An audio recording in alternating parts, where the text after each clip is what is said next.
I sent you an email. No. Yes. I replied this morning. Did you? Yeah. It does have to be at 1 o'clock at all. Are you living? Are you staying around? Or do you have any time?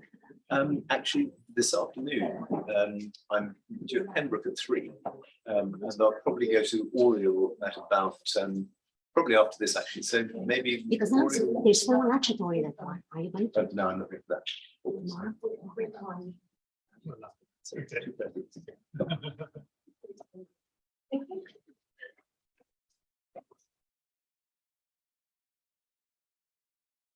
Good afternoon, everyone, and a warm welcome to both all of you in the room here at the Kellogg Hub and to our virtual audience who are joining us from all around the world. We are so delighted to have you with us. Before I hand over to our panel of speakers today, just a couple of housekeeping points. So just to point out that the session is being live streamed and that we have a photographer and videographer with us. I'd also like to ask people to just put their mobile phones on silent or switch them off, please. There will be time at the end of the talk for questions. And if you're joining us in person, then just raise a hand and we have a roaming mic and we'll bring it along to you. If you're joining us virtually, please put any questions in the chat and my colleague Nicola will pick those up and we'll read them out for you. So without further ado, I'm delighted to hand over, first of all, to one of our fellows, Thiago Alves Pinto, who's going to introduce our speakers for this afternoon. Thank you.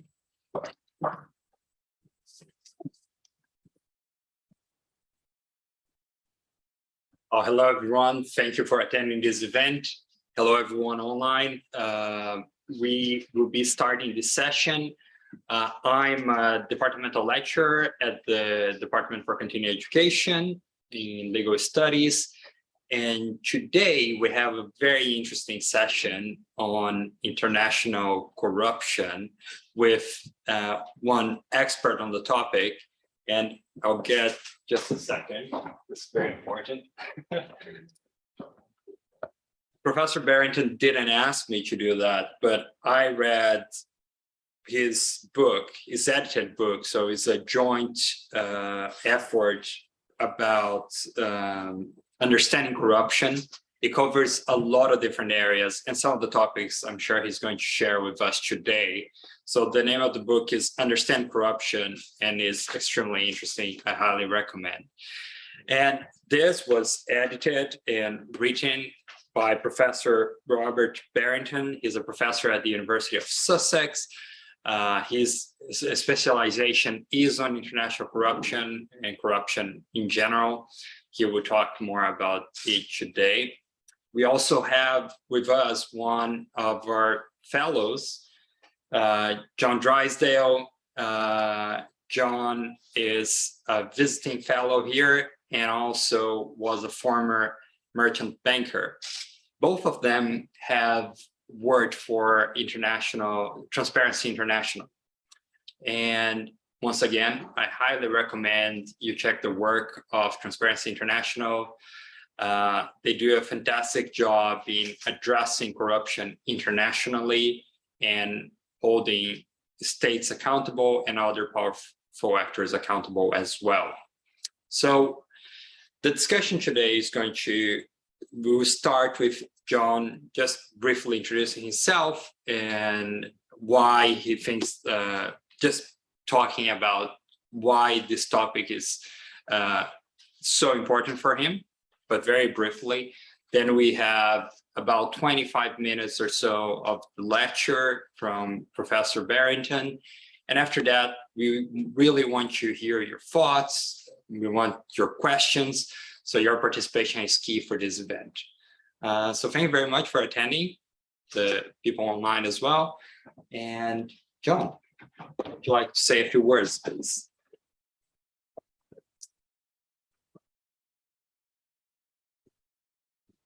Well, thank you very much, Thiago. And welcome everyone, those in the room here and those online.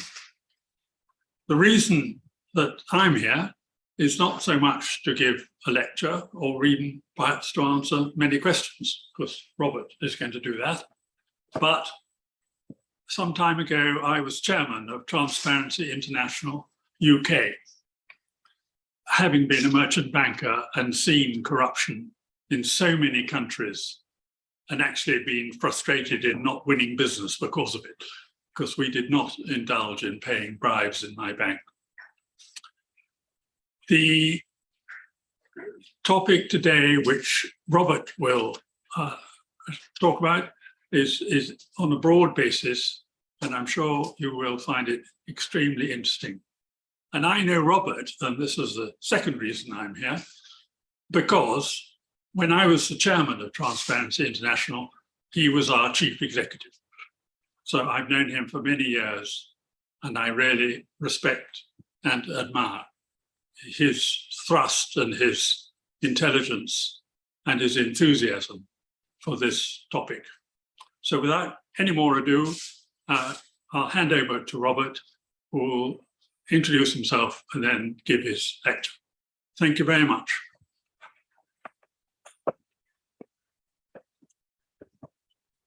Thank you, John, very much, and Thiago, and good morning, everybody. So my first challenge for the day is to try and share the screen so everybody online can also see the slides.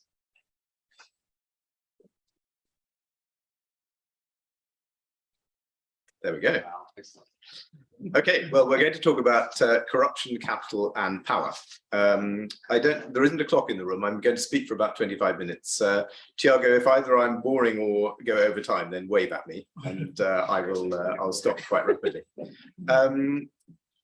So what I'm going to do is talk about some basics to do with corruption, so we're all on the same page about what it means and how you measure it, and then look at the world through the lens of corruption. And to do that, I'm going to look very specifically at Iraq, Afghanistan, and Ukraine. And then I'll look a little bit about the global picture and what we might do about some of this.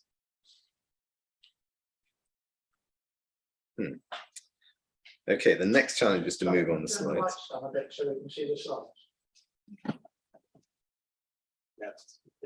I think it's sunlight coming from the starlight, actually.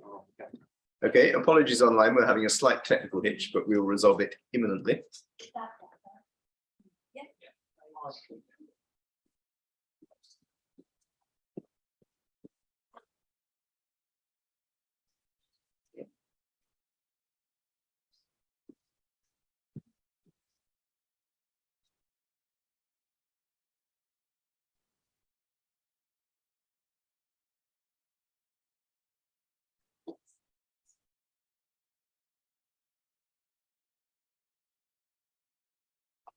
Brilliant, thank you. Okay, well, I warned you about the technical incompetence, and that was just demonstrating. So the sort of the basic theme here is that we hear the word corruption a lot these days. In fact, if you track its appearance in major newspapers, it's gone up exponentially in the last 15 years. So why are we hearing a lot about it?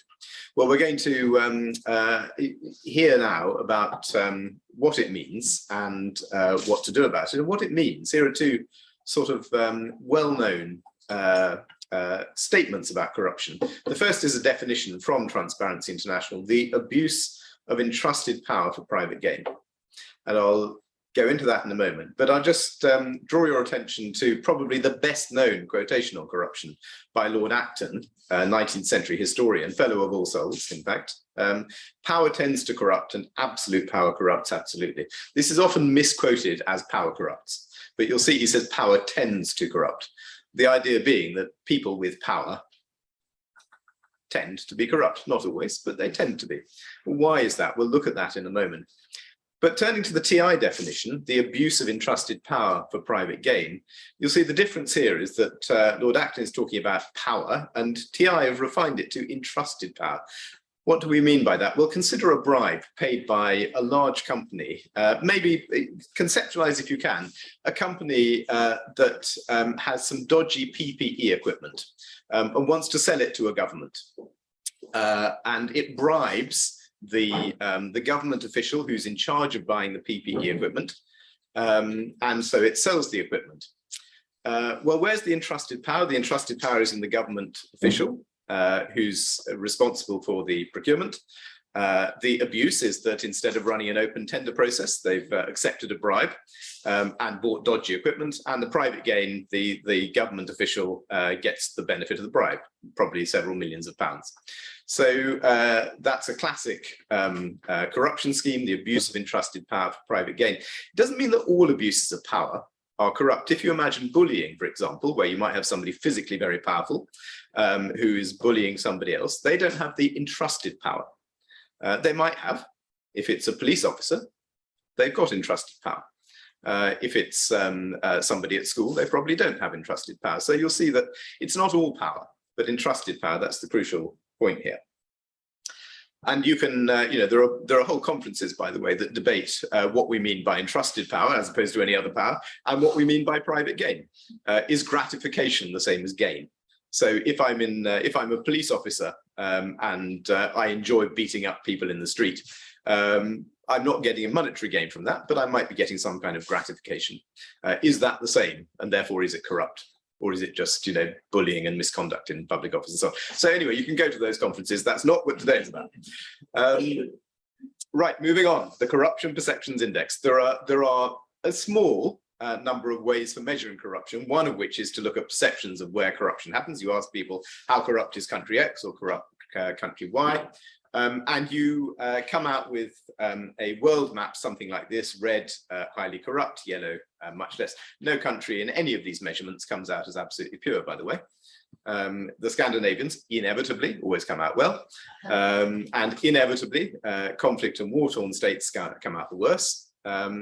And whichever methodology you use, and by the way, there are whole conferences which will be just on measurement, whichever methodology you use, it will come out with a world map similar to this. That will tell you that there is a whole industry around corruption measurement. And what they tend to show is that Europe, lower levels of corruption, and MENA and sub-Saharan Africa, higher levels. You can also look specifically at bribery rates. So corruption is a very general topic and covers lots of different types of abuse of entrusted power. Bribery is very specific and covered by very specific legislation. You can do much more targeted opinion surveys on bribery. You can go and ask people in the street, have you paid a bribe in the last 12 months? Who did you pay it to? How much was it paid? And this kind of survey now takes place quite regularly. This is called the Global Corruption Barometer, and you'll see that in India, 39% of people said that they paid a bribe in the last 12 months when this survey was done. In Japan, only 2%. So even in the same region, you can get these massive disparities.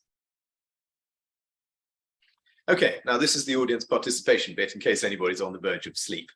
Pre-Taliban, which is when we have the data, what size bribe would you pay to become a police chief in Afghanistan? $5,000, $10,000, $50,000, or $100,000.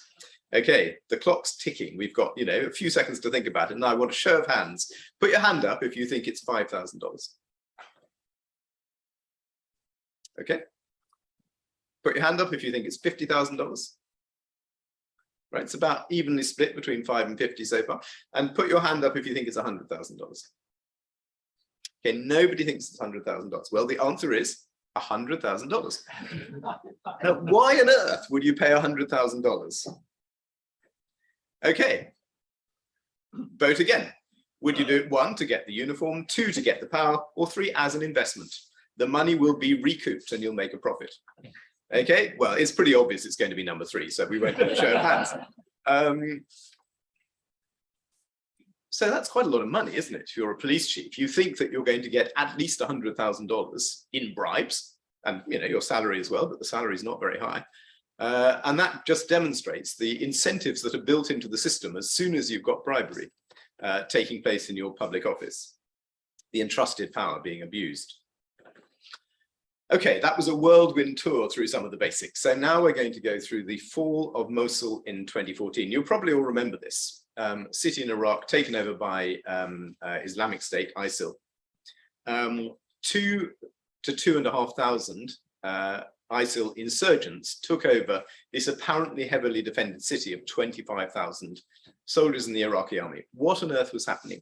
Well, as a pure military explanation, you can see that the defending soldiers were ill-equipped and they deserted their posts quite rapidly, and a number were killed, but actually it was desertions that really tipped the balance there. But that doesn't really explain what was happening. What was happening? So this, to me, is a classic. If you apply the lens of corruption, you see things very differently. And I think that's very important because if you look at any of the world's big problems, human rights or climate change or corruption, I think you can apply the same basic sort of principle that if you understand the problem well, then you're likely to be able to design a better solution. And it seems to me that we have a very poor understanding of corruption generally. So understanding that problem is really going to help us design solutions. So what was going on here? Well, the first is this phenomenon of ghost soldiers. So there were 25,000 soldiers on the roll whose salaries are being drawn. 15,000 of those didn't exist. They were what we call ghost soldiers. So the salaries are being drawn for non-existent soldiers. Well, you're wondering, you know, how does the Afghan police chief get his $100,000 recouped? This is the kind of technique that can be used. So first off, you've got an army that doesn't really exist. Unqualified and absent leaders. So, of course, the person who's meant to be in charge, the general or whatever rank he was, wasn't there through military merit. He bought his office. I mean, who are you going to want to defend your town when it's under siege by Islamic State? Are you going to want the person who's bought their office, or are you going to want some battle-hardened general? It's pretty obvious, isn't it? So, and of course, you know, they don't even bother to turn up. So there's no leadership, there's no soldiers. Well, you know, these aren't great conditions for defending the city. So what about the remaining 10,000 soldiers? Well, one of the quirks of the Iraqi army is that the budget for feeding the army is given to the general, who then is meant to spend it on the troops. Well, in this case, of course, the general's recouping his investment. So of course he takes the food budget. And so you have the underfed and disillusioned soldiers because they're having to spend their meager salaries buying their own food. And what about the equipment? Well, again, you're recouping the 100,000 investment. What do you do with all this lovely equipment the Americans and others are pouring in? Do you give it to the troops? Well, no, of course you don't. You sell it on the black market. Who buys it? Oh, well, lo and behold, the people who are now attacking you. So you see here that corruption can have a really profound impact. And this is, to me, an example of when you apply the lens of corruption, you understand suddenly what's going on and maybe some of what the solutions might be. But you'll see also that the solutions are going to be pretty hard and complicated to put in place because you have these massive vested interests who are not going to want you to do that. Well, what about Afghanistan? What role did corruption play in the rapid fall of the government?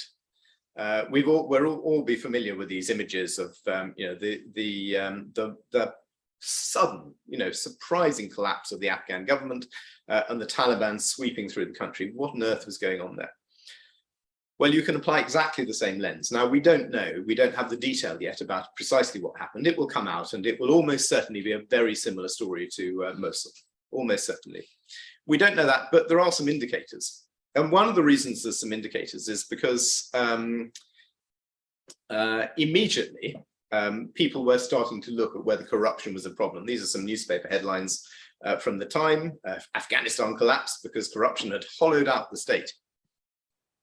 Cronyism, corruption and indifference, insiders describe Afghanistan's fall. So this idea that the state had been hollowed out, that's a very common term that's used in corruption analysis. And it describes precisely that circumstance when you have leaders who are effectively running personal fiefdoms for personal gain, rather than trying to run public institutions in the public interest, whether it's the police, the army, the judiciary, the education system, the health system, whatever it might be. And you'll see then, not just that those institutions are not robust when attacked, but why the general population might prefer alternatives, why they might prefer the Taliban to come in.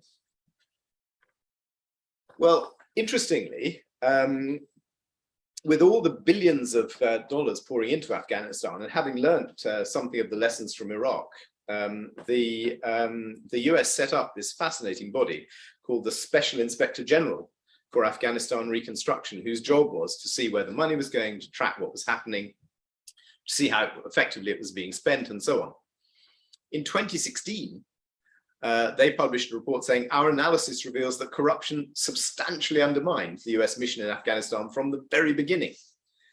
So it wasn't looking promising even in 2016 when they produced a report called Corruption in Conflict. By April 2021, so 2 or 3 months before the final withdrawal, they were publishing the final report, what happened to the money. And their conclusion was, despite these investments, security continued to worsen. And they quote the US ambassador to Afghanistan, Ryan Crocker, who says the ultimate point of failure for our efforts wasn't an insurgency, wasn't the Taliban, it was the weight of endemic corruption. So again, we don't have time to unpack that, but just think back to the Mosul example and you can see the kind of thing that was almost certainly going on in Afghanistan as well, and how corrosive this is when it happens. So how can we apply that to Ukraine? Well, Ukraine, you have this very interesting point of comparison, because you see what happened in 2014 when Russia made a very rapid military advance versus what happened in 2022, a very robust defense.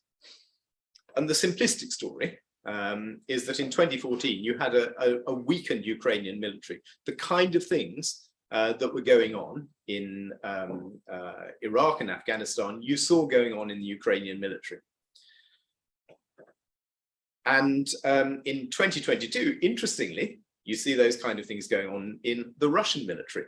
But meanwhile, Ukraine has made a big effort, with the help of NATO, it must be said, to strengthen their military, to identify those kind of problems. Now, that is not to say that anybody thinks the Ukrainian military is perfect at the moment in corruption terms, but it is generally thought that it's a lot better than it was in 2014, and the Russian military is a lot worse.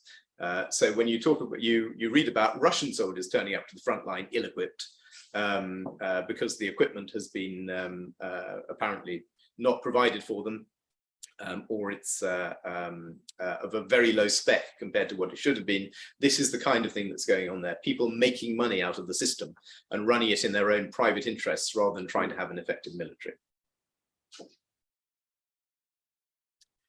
Okay, that's the end of those case studies. What does this not tell us? Well, of course, what it doesn't tell us is what happens to the money. Where does it go? If you're a rich kleptocrat, you're in one of those red countries and you've managed to absorb lots of money from your military and police and so on, your health service, your education service, from the Americans, from other international donors. Where do you put the money? Well, of course, you don't keep it at home. Because you've created, or you're part of a fragile state. Not a great condition to keep your money in, and you're not going to find Gucci in the high street. But where will you find Gucci in the high street? It's in the countries that are highlighted here, the yellow countries, us, in fact. This is where the money comes. So a really interesting sort of question in corruption debates is, to what extent are we part of the world corruption problem? Are we just the unwitting beneficiaries of money that flows in, or could we do something about it? And if we don't do something about it, are we therefore part of the problem? Well, we use this term corrupt capital flows. The corrupt capital, the proceeds of corruption, and where they flow. And the kind of, if you invert the corruption perceptions index, there's an index called the financial secrecy index. Again, it's a sort of proxy measure rather than absolute measure. But it tells you which financial centers are most secret. Who are they? United States, Switzerland, Singapore, Hong Kong. All the countries that are doing nicely here in the yellow zone turn out to be the ones in which, if you want to hide your money, they're the best places to hide your money. Which brings us to Londongrad, as it's called. The term that has been coined because of all the Russian money flowing into London.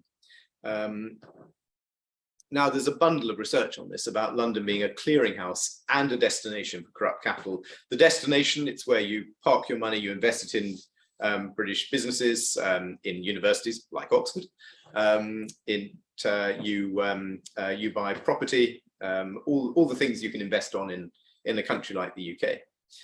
And a clearinghouse, because there is such a massive financial market in London that it's a great place to launder dirty money or to clean your reputation. And we very conveniently have a load of offshore financial centres, the British Virgin Islands, Cayman Islands, and so on, closely connected to the UK for historical reasons. So the money using the same sort of set of legal and accounting services, the same language, sometimes the same currency denomination, you can easily flow it around that system and hide it.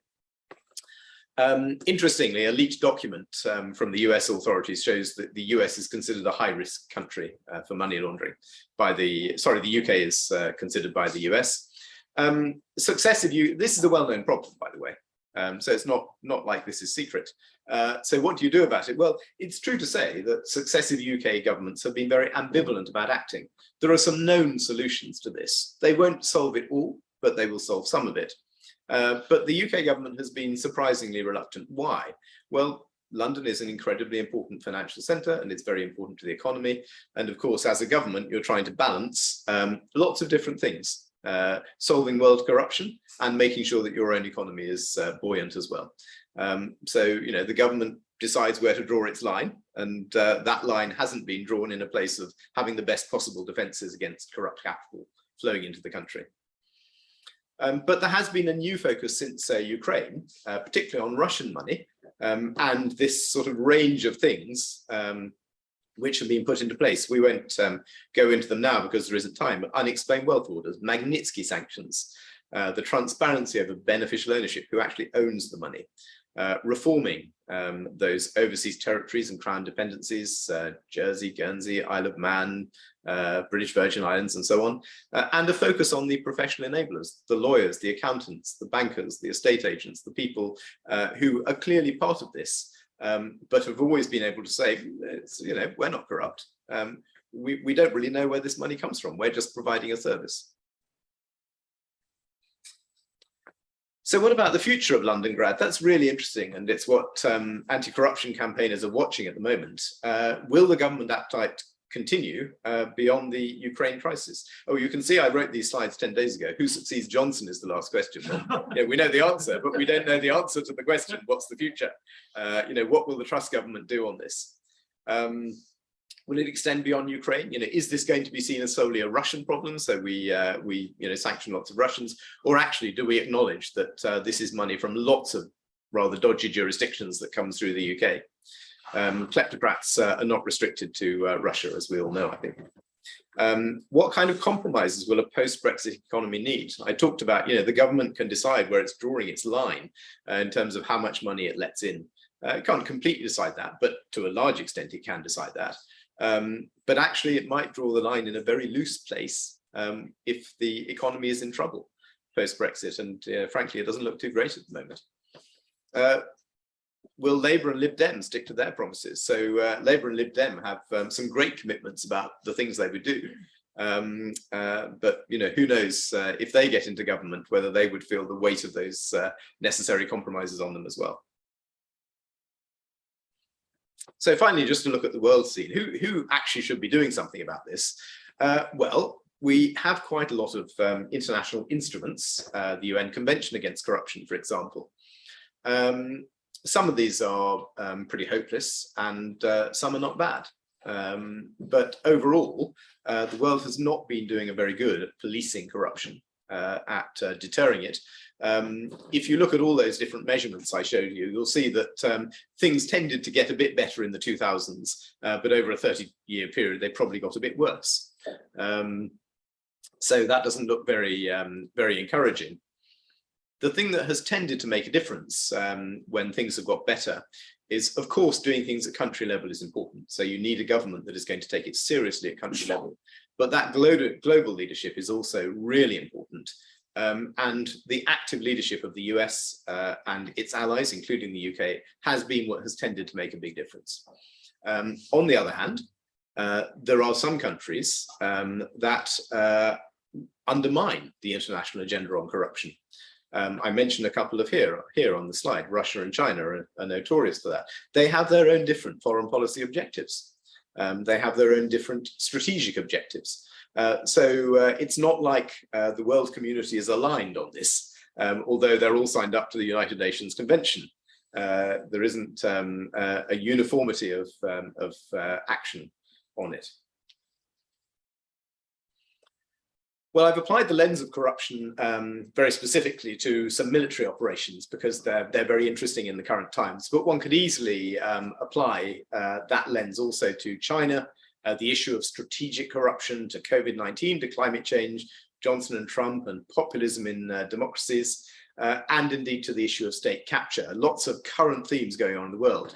We don't have time to do that, though we might explore it in questions. But I think suffice to say that as I was intimating, it's my belief that if you understand these things through the lens of corruption, it's not going to show you the whole picture, because lots of things are going on, of course, in these things. But it will give you a different insight. And the better you understand the problem, the more likely you are to be able to find a solution. So what? Why should we care about corruption? Well, just think back at my very first example of paying a bribe on PPE procurement equipment. So what if a country spends, overpays for equipment that it can't use? Well, so what? You have a much worse COVID than you might otherwise have, and people die.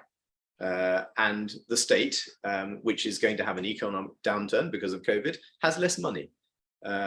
Meanwhile, a small number of people get very rich. So it leads to insecurity and political instability. It perpetuates poverty and exacerbates inequality. These are phrases you hear a lot about lots of things. There's a lot of research on all of this. And the crucial thing here, I think, is the UK has a major role to play if it wants to. We are Londongrad. We are one of those countries where the money flows. We still have influence in the world. We're still an ally of the US. This is a matter of political will, and we have a decision. Okay, the publishers like me to put in this. It's slightly embarrassing, but that's good. So that's the end of the talk, and Thiago, I think, is going to lead us in the Q&A. Thank you very much.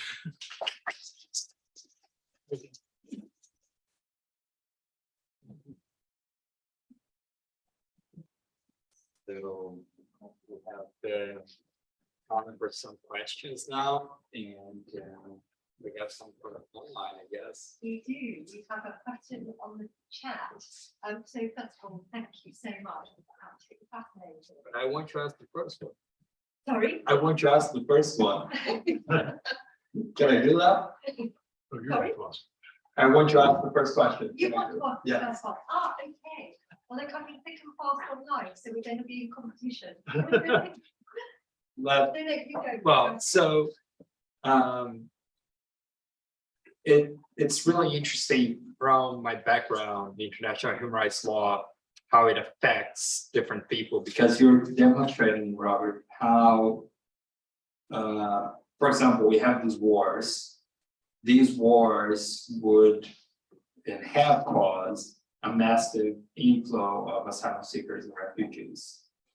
And the countries benefiting from that are often shipping these refugees back to Africa, Libya, attempts to send people to Rwanda.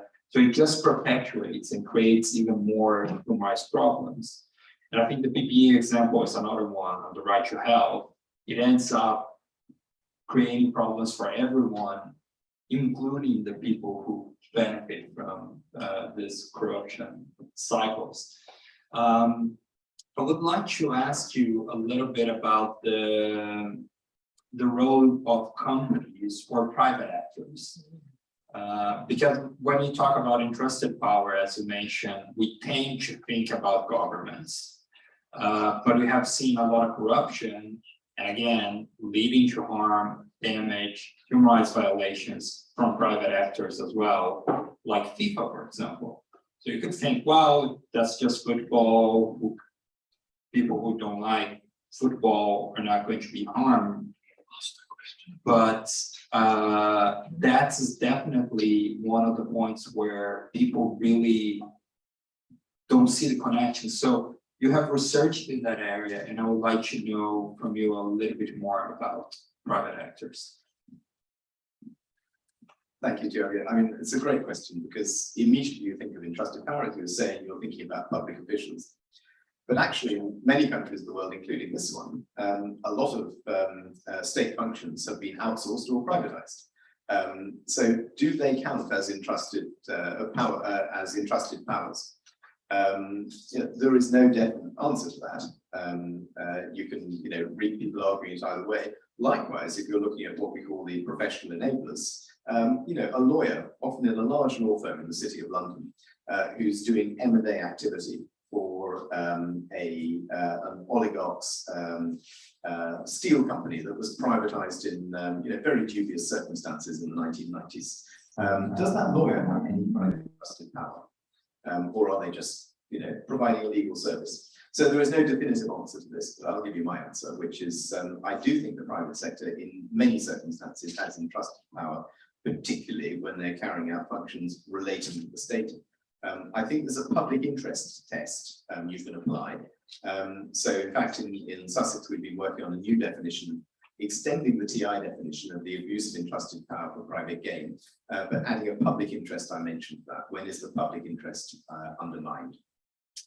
And so, my short answer would be it simply has to apply to the private sector, because otherwise you assume that corruption only really happens in the public sector, and we know that is not the case. And moreover, the private sector in many economies is extraordinarily dominant, and so you would be not only not applying the notion of corruption to a significant sector, you'd be applying it to a circumstance where the damage that is being done can be vast. And the truth is that just as you get kleptocrats in governments, it might be a health minister, it might be the head of government, it might be the head of government and those cronies, many of whom are likely to be family members. So of course you get that happening, but you also get companies doing enormous damage in many countries, partly through setting up a network of bribery and patronage systems and an interplay with politics and interplay with the kleptocrats.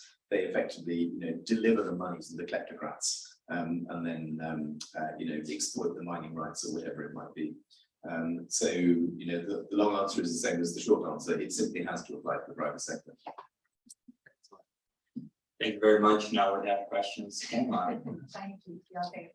Okay, so we have a question from David, who is online, and he's asking, why does the West keep on giving billions of aid to corrupt regimes?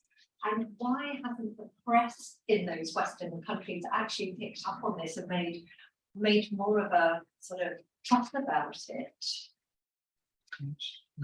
Well, if you read the Daily Mail, you will see that the press has made a fuss about this. And the UK's Department for International Development was abolished, and our commitment to 0.7% GDP going on aid has been reduced. So, I think the press has picked up on it. I think that's pretty pathetic, frankly. I think we should be giving the money in aid because there are nations where people are starving, people are in ill health, and they need help. The question, of course, is how do you give the money in a way that it's not going to be stolen by the kleptocrats, because none of us want to see that except the kleptocrats. They're pretty powerful. They're the people who actually sit around the table at the UN Convention Against Corruption and draw up the rules. So it's quite hard to set the rules well. To me, the answer has never been don't send the money, because you're then punishing people twice. You're punishing people who live under a miserable government, miserable corrupt government, and are therefore in poverty. And you're saying, well, bad luck, even though all that money is ending up in London, I'm still not going to help you. So I think the challenge is how do you send the money safely, not don't send the money. May I ask, we've got one more online at the moment, and that's from Patricia. Does the increasing political polarization in the US mean their leadership in anti-corruption matters is weakened? If so, is there any other country or body that can effectively take their place? Yeah, I mean, what we saw under the Trump regime was, as you'll all be aware, I think, a general withdrawal from international institutions, from leadership on a number of fronts. And in fact, not just that, not an attack on those institutions, the WHO during COVID, for example. And the same was the case in the corruption sphere, that the US, having been very prominent in forums like UNCAC and the OECD Convention Working Group, just the political will not only was not there, it seemed antipathetic. NATO had done a lot on anti-corruption or promoting integrity, as NATO more politely calls it, in places like Ukraine. But again, that was not seen very favorably by the US regime. Not because it was trying to prevent anti-corruption initiatives, I think, but because the Trump regime was not engaging in those international institutions in the same way. So you have two things that happen then. You first have the lack of leadership from the US, which had generally been benign in this area. I won't say in every area of world affairs, but in this area it had generally been benign in the preceding years. But you also then got a vacuum, and the question is who fills the vacuum. And what we clearly saw in that period was, just as we saw in the WHO, China making moves to be much more prominent in the leadership of the WHO, and just as you saw in Interpol, Russia trying to become more prominent in Interpol, you saw that in the anti-corruption space, Russia and China were becoming more prominent actors. So when I said, one of the problems of these conventions is that the kleptocrats are sitting around the table making the rules. You want to make sure that doesn't happen if possible, so the vacuum doesn't exist. This previously wasn't polarized under Democratic and Republican governments in the US. You had a pretty consistent line, but it has become very polarized. And you now have this interesting scenario as well, in which one of the parties in the US, or a president in the US, is himself accused very widely of being corrupt and running a corrupt regime. So it is unprecedented in our times that the US should be accused of this. By the way, we also have the same accusations about the Johnson government in the UK. So this isn't simply casting aspersions across the pond. We have to look at ourselves as well. When that happens, you have a further problem in that one of the ways in which, if you're a US or the UK, you can assert some authority in these forums is you have a kind of moral leadership. You can say, well, we might be terrible at doing lots of things, but actually, at least, we know what we're talking about in terms of corruption, independent media, independent judiciary, some of these things that seem under threat to some extent in the US. The US, even to take the leadership again, now has to recover from being perceived through the lens of corruption by the rest of the world. So it's not a happy picture, actually. The additional point of the question was who else, if it's not the US, is going to provide positive leadership? Very hard to say, actually. So there have been a few governments in prominent G20 countries that have taken a bit of a lead on some of this. The new Australian government is talking a good game on this, much better than its predecessor. The French government, interestingly, established an anti-corruption agency about 3 or 4 years ago for the first time, and that's been making some waves on the international stage. But the leadership that the US was providing, I don't see anybody else providing. And frankly, I wouldn't mind, if there weren't massive improvements at the moment. I would just like things not to get worse. And I think the US can hold the line of things not getting worse, at least. We have a question at the back.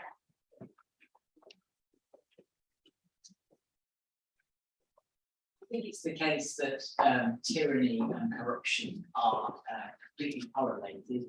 And if that is the case, I think there is a view that democracies are unfortunately losing ground at the moment and tyrannies are winning, and therefore actually increasing corruption is inevitable. This is a great question because I ponder this all the time. If you think of that little Acton quote, power tends to corrupt and absolute power corrupts absolutely. So there's ambivalence about if you have power, you're going to be corrupted, but there's no ambivalence about absolute power. So the question therefore is, what does absolute power look like? At what point do we say somebody has absolute power, and what did Acton mean by that? But then, can we think of, is Acton right? Can we think of any examples where somebody is, has absolute power, is a tyrant, is an autocrat, and is not corrupt? Well, what do we then mean by corruption? Do we mean the personal enrichment? Well, generally these leaders live in pretty fine style, and they generally don't give up office. So you have this slight confusion. If you have a president living in great luxury, is that because they're the president, or is that because they're stealing all the money effectively for themselves? Well, if they're in office for life, I think you can pretty much say it's not just because they're the president, it's because they like a nice lifestyle personally.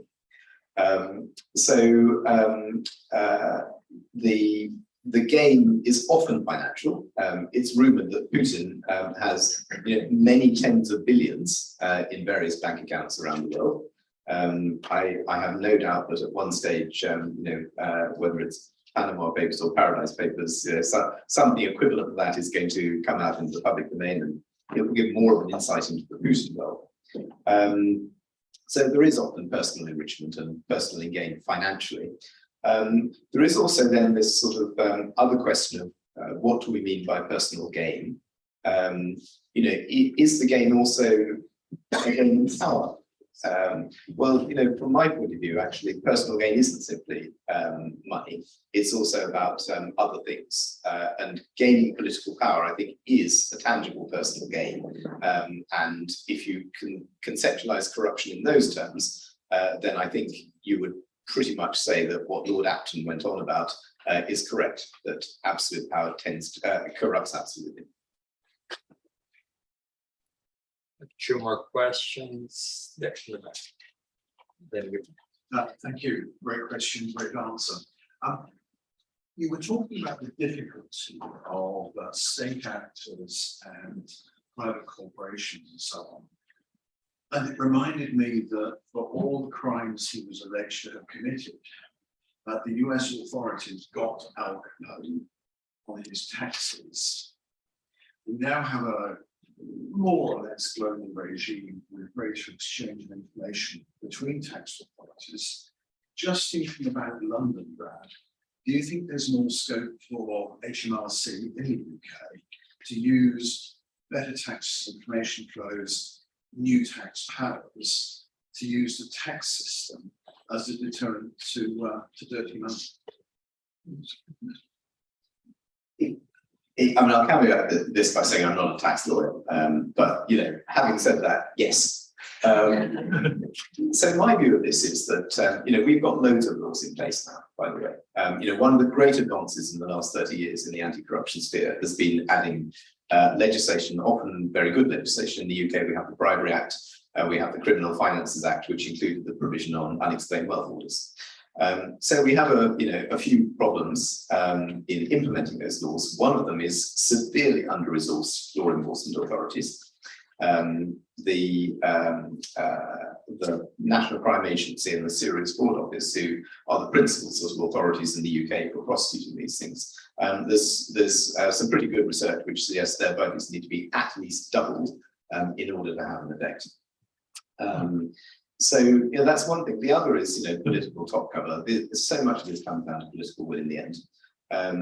If the SFO takes a big case and fails, which frankly can easily happen, then what's the reaction of the government? Is it to say the SFO is useless, we're going to threaten yet again to close it down, or is it to say, God, these oligarchs are clever, we're going to try and do it again, and we'll nail it next time and give the SFO more money? So much comes down to political attitude and political will. And I'm also sure that if there was that political will and the resourcing was there, then you would find many creative ways, for example, using the tax laws to be able to nail some of these people. One of the starting points, I think, is having a good list of individuals that you want to nail. And the US has tended to be better at that than the UK. And the UK, tends to pussyfoot around and not want to offend anybody and all that kind of thing, which has its merits diplomatically, but isn't going to solve the world corruption problem. I think my general feeling would be lots of the mechanisms are there, and if there was political will and resourcing, then we would make much, much bigger progress. So you seem to be suggesting to me that the UK gets good marks, good cover for good legislation, but the truth of its response is not the legislation, is its failure to resource departments who would implement the legislation. Is that a fair summary? Yeah, I mean, I don't think the resourcing is the sole problem. I think the political top cover is also a big part of it, actually. You know, we've got some fantastic attributes in this country for tackling corruption. If you look at, you know, three big boxes that we want to tick: an independent judiciary, massive tick; a thriving independent media, people will argue about that, but basically a massive tick; and a thriving civil society that do lots of annoying research and you know, get up the noses of people in government, big tick. So you know, you've got some great attributes, but you know, also good laws, yes, big tick as well, actually. Law enforcement and political will, really, question mark. Letting Oh, throw sorry. here. I was just going to say, we are now being inundated by questions in the online chat. And I wonder if we could ask 2 of the questions in the online chat, and then perhaps take a final question from the floor, if that's okay. Actually, I know this lady here needed to leave because she told me it important, so maybe we could take this question first. Okay, thank you. Thank you for a very clear and fascinating presentation with the data behind. And then if you're here in a pre-digital photos, I really wonder why all these digital photos taken in this room today. You know, I think you have 175 portraits being done around you, the clicking sound waves of it. So we are living in a globalized world. And we all know the number of mandates of any leader of back to 100 countries allows them, if there are more than 2, to have roots. All what you are saying, it's great theory. But if we have a read, which has a very, very strong root, we might fight for this, but we know success is very, very hard. So I always wondered, why isn't there a very simple international decision before we need to have a technocrat, tyranny, dictatorship? Any country which tries to have more than 2 mandates by making it illegal because they change the law, if they have more than 2 mandates, finished. All the measures come there right away. No traveling to that country, no traveling out, whatever it is, because we seem to all know the mechanisms of deep rooted corruption. And as we speak, the digital world is getting so deeply rooted that, you know, people do talk about collapsology, how the Roman Empire managed that, how the Egyptian world managed that. So limiting it to 2 mandates before it goes too deep. Why doesn't something happen of this kind? We are talking academically and so on. I mean, no reality. And you show much greater reality than I even imagined. So can we do something or not? Thank you. Okay, I mean, I think your broad question is, I painted a pretty depressing picture, to be honest. You know, can we do something about it? I'm an optimist that we can do something about it, because I think if you look at a number of countries, you know, they have improved their situation with some of those mechanisms being in place that I talked about. You know, there are good examples of countries improving. There are also countries that improve and then go backwards. So I don't think we should see that, you know, you have consistent improvement. And Georgia is a very good example, where you know, it had some golden moments in terms of tackling corruption. It's now looking less golden. So we have to view corruption, you know, tackling corruption as a sort of constant ongoing fight until you've got lots of those conditions in place. And most countries don't have lots of those conditions in place. You know, we live in a very privileged situation in this country in which lots of those conditions are in place, and yet still people are talking about the Johnson government having been corrupt. So, you know, it may be that we're, even with many of those things in place, you've got to be just constantly vigilant about these things. But, you know, the reason I'm an optimist is because although I don't think world corruption is going to ever be solved, of course, it's, you know, to me, it's just a constant in the human condition. I think there are situations and scenarios in which things can get better, and they do get better. And so, you know, as a global community, I think part of the leadership is helping put some of those situations in place. It's also true that, you know, this fight against corruption has basically been going on for about 30 years since it's been taken seriously as an issue. And in that period, we've learned a lot about things not to do as well. So, you know, a classic would be, it was mentioned earlier, is democracy a sort of, you know, a kind of default solution in a way? And to some extent, you know, you see that corruption is generally lower in functioning democracies. So you do tend to see that. But does that mean that you can go into a country like Iraq, for example, and or Afghanistan and impose a democracy on it? Well, we've clearly seen no. So, you know, one of the things we have learned in the last 30 years is that you've got to have very nuanced, tailored solutions around corruption in each individual country. But, you know, ultimately, you can have individual victories, and there are great case studies in India, for example, of, you know, sort of village level and, you know, sometimes state level victories, where there's a particular corrupt official who gets removed and things improve in terms of things like water supply. So you can have individual victories, but really at state level, it's got to be about a government that is there for quite a long time and has political will and has the subtlety of understanding that is going to really tackle this. Brilliant. So we've got 4 minutes left before our online audience will depart. So I was, if I may, just to ask a final question in this session. So Michael, who, thank you, Michael, joined us yesterday as well. So is there an estimate as to how much the UK economy gains by the input of and dealing with corrupt money? I mean, again, people spend a lot of time working on this. So there is an estimate from the National Crime Agency about how much dirty money comes to the UK every year. £100 billion.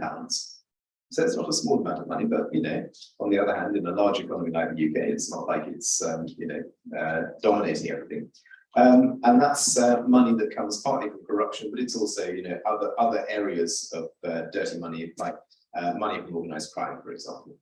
The question is, you know, does that benefit the economy? We don't really know. But I have to say, my contention, if you look at, you know, the amount of dirty money, the 100 billion, compared to the trillions of pounds that flow through the City of London every year, I think it's marginal. So I think part of the problem is that a relatively small number of people are benefiting personally from it, but they're in positions of interest in the, you know, power in the UK, so they're maintaining the status quo, and it wouldn't damage our economy actually to close this money off. John may actually have a comment on this because he worked in the city for his entire life. Yes, I'll just go back to my own company, Robert Fleming. We were Scottish, so we refused to pay bribes. And I was involved in the Far East, particularly Japan, and the Middle East. These were my 2 areas. And this is just us, but we were a small part of the total. We competed for business, I think I mentioned. Sometimes we won and sometimes we lost. And when we lost, I always tried to find out why. And as often as not, it was due to bribes. And that's why I joined Transparency International as a simple member as soon as I retired. That was the reason behind it. But I'm afraid to say, the city, I feel a bit ashamed of it now, I have to say. There's so much going on there which shouldn't, as Robert mentioned, the lawyers, accountants, the estate agents, just turning their eyes away from the source of this money, or not knowing where it comes from, and yet doing the business. So yes, I'm just repeating myself. I feel ashamed of what's going on in the City of London at the moment, from many points of view. Thank you so much. Well, we have come to the end of our session for this afternoon. So I would just like to thank our speakers and all of you, both in the room and in the virtual room, for taking part in what has been an absolutely fascinating session. So thank you so much. Thank you.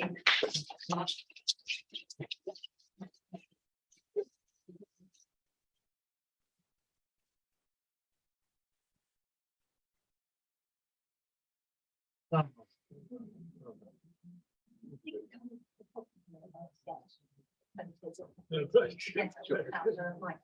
Yeah. Brilliant. Let's just sit here.